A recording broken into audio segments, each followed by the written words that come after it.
Howdy y'all, Hoosier Daddy here, and Hoosier Mama. And we are down under in Australia celebrating our anniversary. This is a recap of day 12.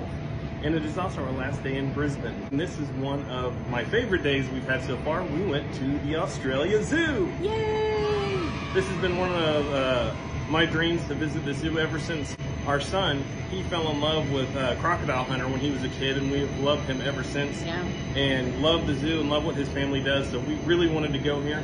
It was really awesome. And from where we're staying in Brisbane has some pretty decent public transportation. We just had to walk a few blocks to the train station, and we hopped on a train for about an hour, because technically the Australia Zoo is north of Brisbane, up on the Sunshine Coast. So we took a train up there, and they had a free shuttle. The zoo offered a free shuttle from the train station to the zoo. So we hopped on the free shuttle. It was like just a couple miles away, and we were there right before they opened. So we just arrived at the Australia Zoo. They don't open up for another 15 minutes. But they've got a great photo op right there. Look at that. We had a chance to take in everything that the zoo is, and it was huge. It was amazing. Amazing. First thing we did when we walked in was we had to walk through the gift shop, and I got a chance to hold a wombat. It was just a stuffed animal, but that was actually one of the first animals we saw were the wombats, and I had no idea I was going to fall in love with them. Why did nobody tell me how cute and round and cuddly they were? I didn't have a clue. I'm in love with wombats. They were so adorable. I loved them. Just cute little waddling big teddy bear things. And it was so cute. This zookeeper had one of them on a lead, walking it like a dog. It's like, I want to walk the wombat. She was taking it to one of their animal encounters. So the zoo has these animal encounters with all the different animals in the zoo where you have to pay extra, but you can get up close and personal to the animals. They were like anywhere from, I don't know, 80 to 120 bucks. We did not do that. We're not going to do that. We just looked at them from a distance. Yeah, at least most of the animals, but what was really cool is after the wombats, we went into an area with kangaroos, and you could actually get up close to the kangaroos, like get down beside them and pet them. So that was like our own animal encounter. Yeah. So getting a chance to pet the kangaroos was cool. We also got a chance to pet koalas. There were koalas, like, we've seen koalas several times since we've been here, but this is the closest we got to be to them. We were right up close to them, and they were just feeding them, so they were nice and active, and they weren't asleep. And they wouldn't let us hold them or anything because they got those big claws, but we did get a chance to pat them on the bum with the back of our hand. That was all we were allowed to do.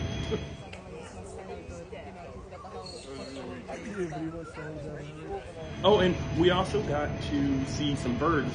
We wanted to try to time out our days so that we got to see all the different shows and the feedings. Like, they have the zookeeper feedings, and they have talks and where they tell about all the different animals. So they had a bird feeding in this bird garden. It's called like Grace's Bird Garden, and so pretty. All kinds of birds.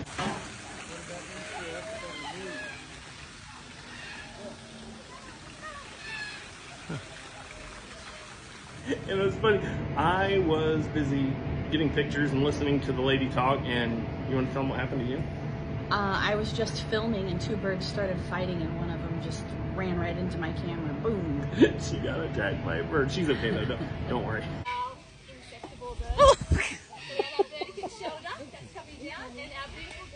Oh, and we also met a friend. After we got done with koalas, there was this lady who she's originally from America, but she's been living here in Australia since the 80s.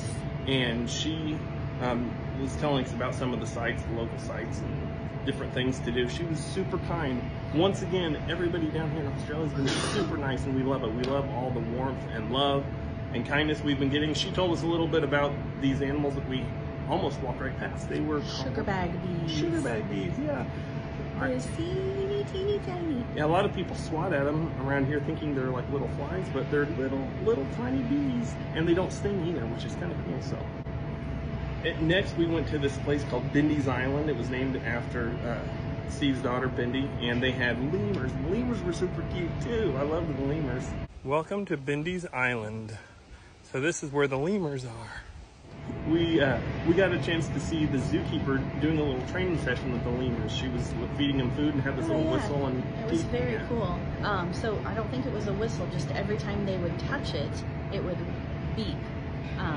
but she would tell them to put out their left hand, put out their right hand, touch this, and they would do everything. They knew it all.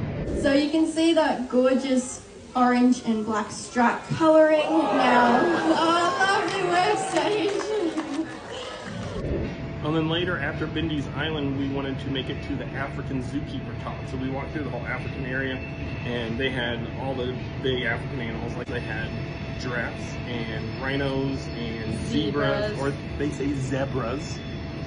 And the guy told us all about like the reason that giraffes have blue tongues is to protect them from sunburn, which I thought that was interesting. And right at the end of the African area was a nice little cafe, and the cafe had all African style food. So I don't even remember what it was called, but well, they did have chips that were seasoned with some kind of Moroccan seasoning, it said, and some kind of sauce. I don't know. It was really good. Nice little lunch break. And then we saw the cheetahs, and they also take the cheetahs for walks on leashes. Yeah, cheetahs are really cool. I think they might be one of my favorite big cats. They're super sweet animals, and they're like the smallest of the big cats, and they're the only ones that are really active during the day, where a lot of them are active when it gets darker. So. Somebody told us to make sure to get over to the African section early in the morning, because later in the day they all go to sleep. They all hide. After we were done for lunch, we wanted to make it back to the big show. It's called the Wildlife Warrior Show at the Crocoseum. We are getting ready to watch a show in the Crocoseum at the Australia Zoo. This is where they do the big shows. We'll see if one of the Irwins is here. But look how big the stadium is. Hopefully we got some good spots right here up front. Hi. Put the shuttle up there just in time to see the big show that we were hoping to see Robert Irwin at, because sometimes he likes to surprise them. We were asking them in the morning if any of the Irwins were going to be there, and they said they don't tell anybody. They don't tell it's anybody. A surprise. And he didn't show up, but that was okay. It was still a really cool show. It was the show where they feed the crocodiles, and they had birds, and they had snakes. What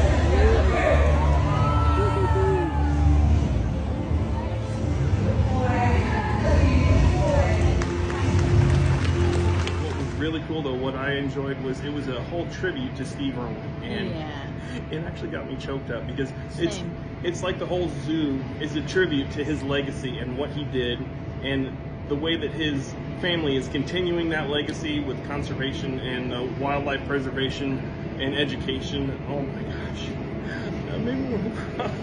Because at one point, Steve's catchphrase is "crikey." Crikey. So they had a crike-off, I think they called it, where they split up the whole stadium into two halves, and on the count of three, we all yelled "crikey."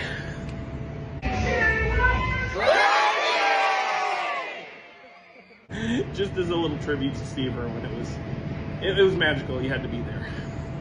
And afterwards, we went through the gift shop, and they have like a whole museum showing Steve Irwin's legacy and everything he's done. Yeah, that was awesome. I knew that he was part of that zoo. I didn't realize it was his family that actually started it. Yeah, it started as a little wildlife park that was only a couple acres, and now it's something like 250 acres with tons and tons of stuff. It's just... That's amazing. It is amazing. The whole reason I fell in love with Australia to begin with when I was a kid was because of wildlife and the unique wildlife that's down here. And to see this in person, oh my gosh, it was amazing.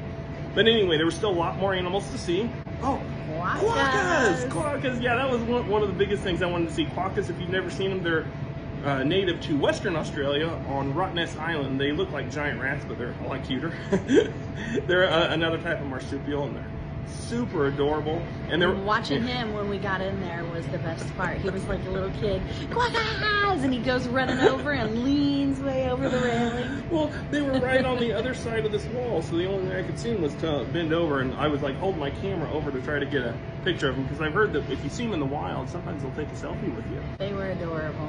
Another one of my favorite animals is just birds of prey, so we went over to the birds of prey section, and they had a birds of prey show where we got to see screaming owl? A barking owl. Barking owl.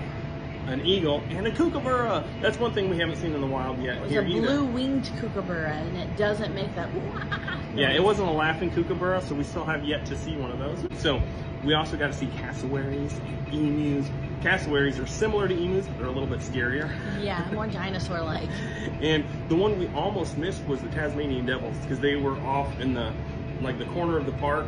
Tasmanian devils were pretty cool too. We did miss dingoes. That was the only thing we missed, I think. So we had a full day.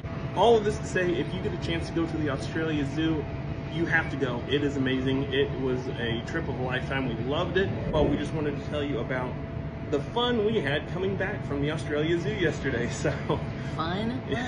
in my previous video, I told you how we got to the zoo so easily because the zoo had a shuttle from the train station. But what was stupid was that the zoo closed at 5 o'clock, but their shuttle service stopped at 3:30. And so we were thinking if we were done at 3:30, we'd take the shuttle, but there was just so much to do, so much to see. We weren't done until almost 5 o'clock when they closed. We even went to the animal rehab hospital. Oh, yes, that was really cool. The wildlife rescue hospital, where you see how they operate on all the animals, any of them that have any kind of health issues. That was really cool. But they were operating on a kookaburra while we were there. Is that? I didn't realize that. You can watch it up on the video up above. Well, it was very interesting and once again awesome to see how they work on wildlife preservation at this zoo. But anyway, when we got back, shuttle service was over, so we had two options: either take an Uber or take the city bus. And the city bus, long story short, it was going to cost us like $40 just to make it 2 miles to the train station, and the wait was like 45 minutes for the next bus. So we decided we'd do an Uber. Looked up on Uber, it was like $9 or $6 American, and like, let's just do that. So it said it was 25 minutes away. We waited for like 40 minutes, and the Uber never showed up. So we had to order a second Uber, and he took another 20 minutes. So by the time he got there, he explained to us that if it's a short distance like that, just a couple miles, and it's way out in the middle of nowhere, a lot of drivers won't take it. So we were lucky to get an Uber. But they accepted it and acted like they were going to take it, and then they just didn't show up. So we didn't know that they weren't going to take us. Yeah, it was really stupid. But luckily, we were able to make it to the train station. Then the next train didn't get there until for another 45 minutes. So by the time we got there, we were hungry. We hadn't had dinner. So it worked out okay. We made a little adventure of it at the Beerwah station. There were a bunch of restaurants out behind there, like an Indian restaurant and a noodle place. So I had Indian. I had like a lamb curry, and Hoosier Mama had some noodles. And I met the cutest dog ever. Yeah, a guy walking his dog past. That was fun. So we just got to the Beerwah train station from the Australia Zoo. The next train wasn't supposed to be here for another 40 minutes, so we went across the street and got some Indian food. I don't remember what I got, but I got some kind of lamb curry, I think. And then, you got some, Hoosier Mama got some noodles from a noodle place, so. Chicken and noodles. It's been a little rough trying to find transportation back to our hostel tonight, but we're making the best of it. It's an adventure, and now we get to have some good food.